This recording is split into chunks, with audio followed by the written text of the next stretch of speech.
Salut. Voilà, je fais la vidéo pour continuer à faire des vidéos, pour continuer le boulot, hein. Il faut bosser. Donc, vous voyez le tableau qui est au fond, là? En fait, c'est un tableau que j'ai réalisé l'an dernier, exactement, il y a un an. Et cette année, sans me rendre compte, exactement à la même période, j'ai réalisé un autre tableau qui ressemble à ça. Mais bon, Mais j'ai pas fini de le travailler. Vous voyez, j'ai mis des séparations, des traits, et je vais travailler ça autrement. Je vais vous montrer ça après, hein. Bon, là pour l'instant, on va se fixer sur ceci. Psychologie et alchimie. Un gros programme. C'est énorme. C'est énorme et c'est super intéressant.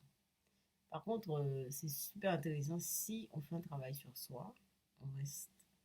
Enfin, moi, ça m'intéresse. Je ne me lance pas des fleurs, hein, parce que vous savez, si je vous raconte ma vie, enfin, dans certaines vidéos, j'en parle un peu. euh, c'est quelque chose de très difficile. Bon, on va pleurer sur soi, hein. Alors j'ai commencé, c'est-à-dire psychologie et alchimie, j'ai pris ce bouquin, je l'emmène avec moi, dans le train, dans le bus, hein. Quand j'ai le temps, je lis une page, deux pages, trois pages. Mais je lis pas 10 pages, hein, de suite, hein. C'est des choses qui saturent vite. Je sature vite, très vite. Je peux faire plusieurs choses, mais je sature. Pour une chose, je sature très vite. Donc, surtout quand c'est des lectures comme ça, c'est des choses qu'il faut. Tout à l'heure, mon fils risque de m'appeler.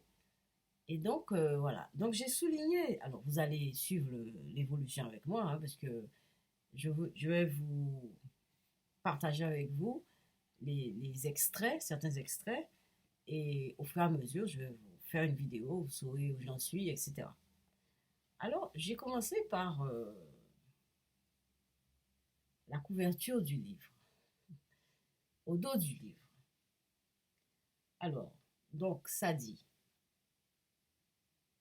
cet ouvrage nous montre que dans l'alchimie, l'homme, en affrontant les énigmes de la matière, affrontait le plus souvent, et à l'époque sans guère le savoir, les mystères les plus brûlants, les plus solennels de son esprit et de sa vie. Les archétypes qui se sont exprimés dans l'alchimie sont la matière première potentielle de tous les domaines scientifiques, philosophiques, psychologiques, voire métaphysiques et religieux. Je relis. Cet ouvrage nous montre que dans l'alchimie, l'homme, en affrontant les énigmes de la matière, affrontait le plus souvent et à l'époque, sans guère le savoir, c'est pas guère, enfin, il savait pas, mais je ne donne pas mon avis tout de suite, ça c'est pas mon avis, je dirais, je lis, les mystères les plus brûlants et les plus solennels de son esprit et de sa vie. Les archétypes qui se sont exprimés dans l'alchimie sont la matière première potentielle de tous les domaines scientifiques, philosophiques, psychologiques, voire métaphysiques et religieux. Comment ça? La matière. J'ai cherché ce que c'est la matière, mais bon, ça y est, j'ai dû oublier ça. La matière, c'est quelque chose de lourd. Oh là là, la matière, c'est lourd. Il y a beaucoup de choses là-dedans. En tout cas, ce qui est clair, c'est qu'on a guidé. Alors, c'est ce que je n'aime pas. Et en plus, Jung dit à un moment donné,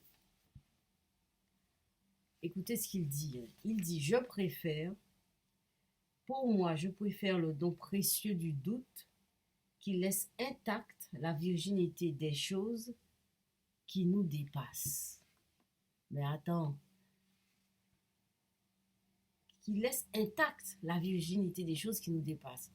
Et pourquoi on veut ramener absolument ce qui nous dépasse dans l'alchimie vers ce qui est connaissable? Excusez-moi. Pourquoi on fait ce chemin-là?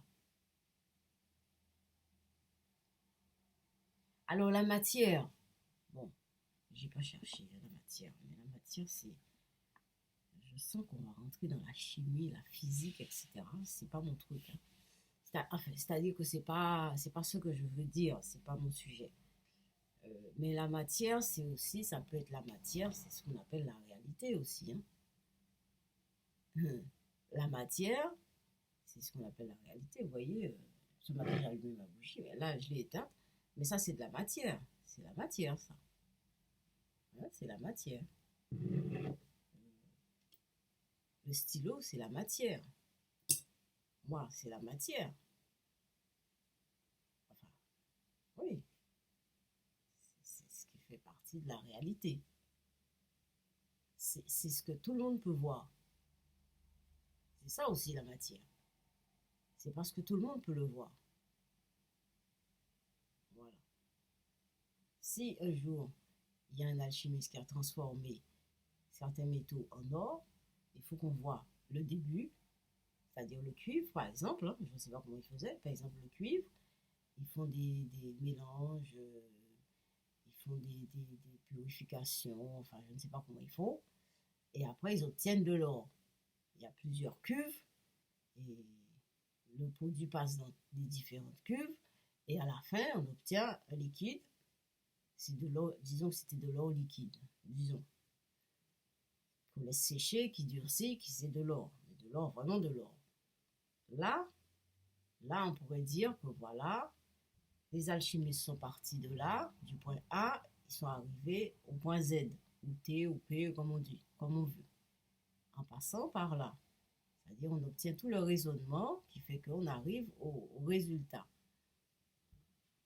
Là, je ne sais pas si ça s'est passé réellement.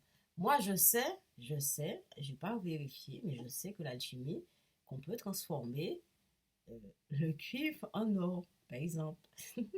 Vous allez me dire, madame, elle est folle, venez, venez faire l'expérience, transformez-nous, on a besoin d'un morceau d'or, transformez-nous ce livre, par exemple, ce livre en or. Ben, c'est de l'or. Voilà, c'est ça. Voilà. Bon, ça fait déjà 8 minutes et j'ai même pas fini de lire les extraits. Alors, il y a un autre extrait qui m'intéresse. C'est par rapport aux images chez les alchimistes. L'imagerie symbolique fait partie, pour ainsi dire, de l'essence de la mentalité alchimique. Ce que le mot ne pouvait exprimer qu'imparfaitement, voire pas du tout, l'alchimiste l'a confié à l'image, qui parle une langue certes curieuse, moi je pense pas, mais souvent plus distincte que ces concepts philosophiques mal dégrossis. C'est vrai que, et c'est là-dessus que je me suis inspirée par rapport à ça pour travailler mes tableaux. Là, j'ai constaté qu'il y avait une imagerie, il y avait quelque chose dans les images qui me plaisait bien. Alors, il y a autre chose qui m'a vraiment fait tilt, c'est que la conception selon laquelle il existe des facteurs psychiques correspondant à des figures divines.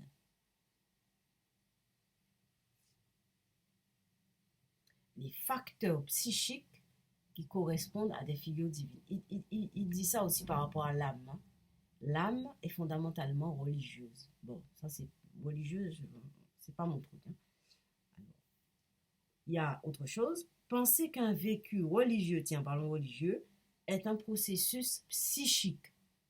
Un vécu religieux, c'est un processus psychique. Bon, alors, la conception selon laquelle il existe des facteurs psychiques correspondant à des figures divines. Et vice-versa. Moi, ce que je retiens, c'est qu'on part toujours dans un sens pour aller vers l'autre. Mais le sens inverse n'est pas possible. Vous voyez, il y a des facteurs psychiques qui produisent des choses. Mais ces choses, est-ce qu'elles sont dans la réalité? Elles peuvent faire l'inverse. Oui, elles font l'inverse, elles influencent sur nous, elles nous influencent. Mais la réalité, la matière, c'est toujours en rapport avec des facteurs psychiques. Toujours. Vous allez me dire, ouais, mais nous, c'est un psy, hein, donc il ne faut pas s'attendre à autre chose.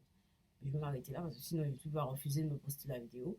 Je vous laisse ça en méditation. Hein. C'est des petites questions, hein. C'est des choses. Bon, allez.